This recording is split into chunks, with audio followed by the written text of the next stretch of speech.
Hello everyone, welcome to my channel Flip Flop Data. I publish videos on data science, machine learning, statistics, marketing and supply chain analytics. So if these are your area of interest, then do watch my videos. Today I will speak about eigenvalues and eigenvectors. So most of you with the background of data science and machine learning will be familiar with these two terms and their heavy use in different algorithms. So let's see the topic map, which gives you the brief on what I will be covering in this video. First is area of application of eigenvalues and eigenvectors. Second, use of eigenvalues and eigenvectors. Third is how eigenvalues and eigenvectors are calculated. Then I will showcase an example on RStudio. So basically I will make an attempt to show you how eigenvalues and eigenvectors are calculated in the most simple way. So before that, let me tell you some of the areas of machine learning where these can be used. So the first one is it is widely used in natural language processing for latent semantic analysis. Second, it is used in recommendation engines heavily for singular value decomposition. Then it is used in text summarization. Then it is used in feature selection and dimensionality reduction, including your principal component analysis. Last but not the least, it is also used in computer vision majorly, like image segmentation, facial recognition, spectral clustering, 3D reconstruction, etc. So all these above area uses eigenvectors and eigenvalues as their core logic. Now let's deep dive into the calculation part. So let me give you an example of a product recommendation system. So this product recommendation system is based on user rating. This table depicts the ratings which is given by the user Mark, Anna, Dennis on a product A, B and C. Here it is rated on a scale of -3 to +3, where +3 is excellent and -3 is poor. Wherever the product is not rated by the user, the column is filled with 0. So now let me tell you the challenges if we have a large matrix. We see here it is a small product recommendation system with a small dimension matrix. But when the dimension becomes very large, say 1 lakh rows and 100 columns, then definitely it poses many further challenges. So first is it takes considerable amount of space on the disk, and it is extremely time consuming for the model to run and train itself on data. Adding to our challenges, it becomes very difficult to understand. And it is also very difficult to visualize such heavy data with so many dimensions. So what is done in the ideal scenario is we have to apply a mechanism to transform or reduce this matrix into a smaller space with lesser dimensions. So therein the eigenvalues and eigenvectors comes to our rescue. It ensures that most of the information is retained, and at the same time it reduces the matrix or basically the dimension space. So this is the representation of matrix as per the product recommendation table which I have showed earlier. So here we have a 3 by 3 matrix. Now going ahead, what we have is product of AV equals product of lambda V. So what A stands for is our original matrix, the same 3 by 3 dimensional matrix which we had taken for product recommendation system. And V is the eigenvector of the matrix A, the original matrix A. Lambda is the eigenvalue here. So how it is designed is matrix A and a vector V can be replaced by a scalar lambda and a vector V. To proceed with the further computations, we need to understand two concepts basically.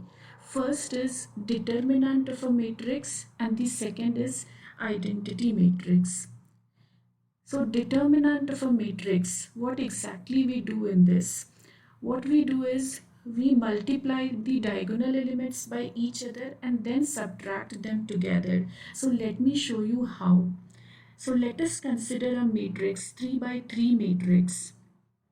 What we do is we consider the very first row and first column and we take the element A over here. A is multiplied again by these 2 by 2 matrix. What we do here is the entire row first and the column first is excluded from the calculation. In the sense, when you are multiplying the first element, then you have to discard the first row and first column and you have to consider the remaining elements of the matrix. What you do is you multiply E by I and again subtract F into H, and then we get our first calculation simplified, that is A multiplied by EI minus FH. Similarly, we calculate the second one. For second one, we consider the B, and then what we do is we entirely discard row 1 and the second column. We consider DI and FG. So similar way, if you see, the computations are done and we derive at an equation which shows you the determinant calculation. Then second comes identity matrix. Identity matrix is one which has 1 in the diagonal elements and all other elements are 0.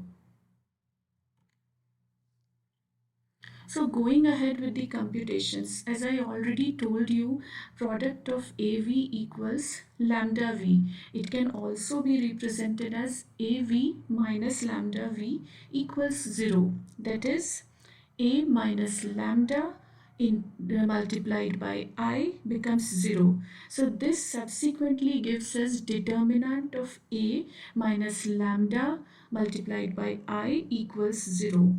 So the above equation can also be written as A multiplied by eigenvector, since V is the eigenvector, minus lambda, which is our eigenvalue, multiplied by again eigenvector, which is equals to 0.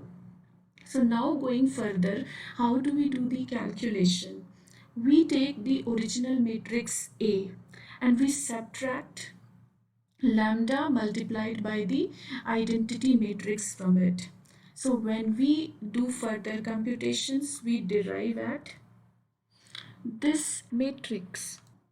In this matrix, as we had seen before, we calculated determinant. In the similar way for this matrix, also we will calculate the determinant. Once determinant is calculated, you derive at a polynomial equation.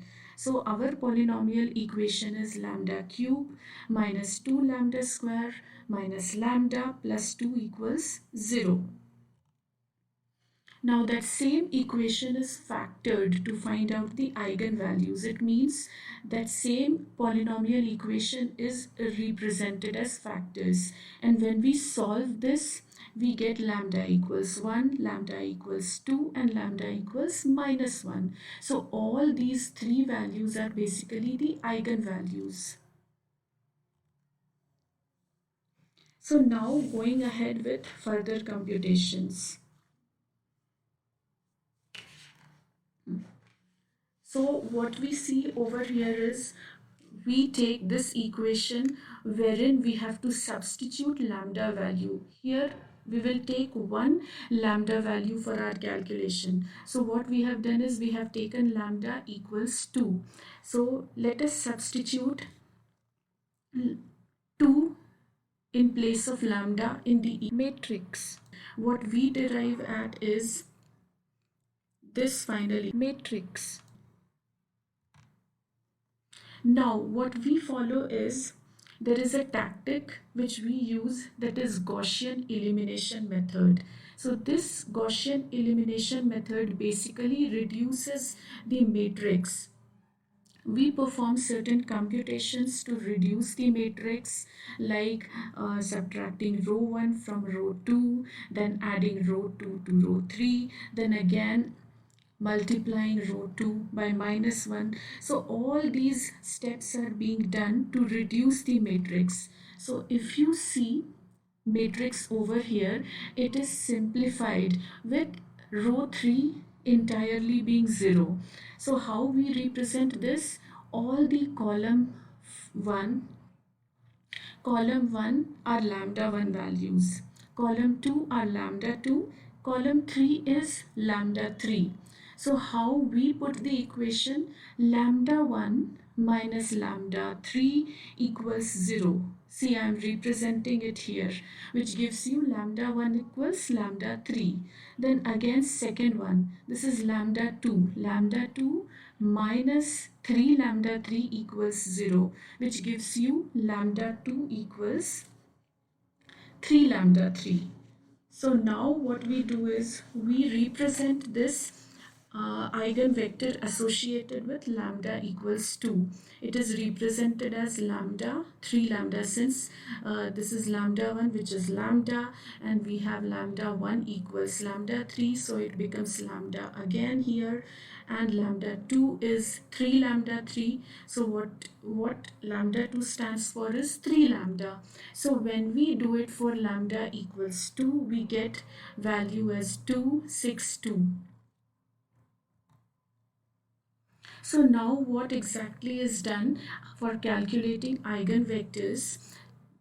Basically the length of the vector, that is normalized. This particular, to find the eigenvectors, what we do is we try to normalize the entire matrix by dividing by its length. Length is given by A transpose multiplied by A. So we see the original vector is 262. What we do is we take a square root of transpose value multiplied by the original vector, which is represented over here. So if you simplify it further, what you get is root of 44.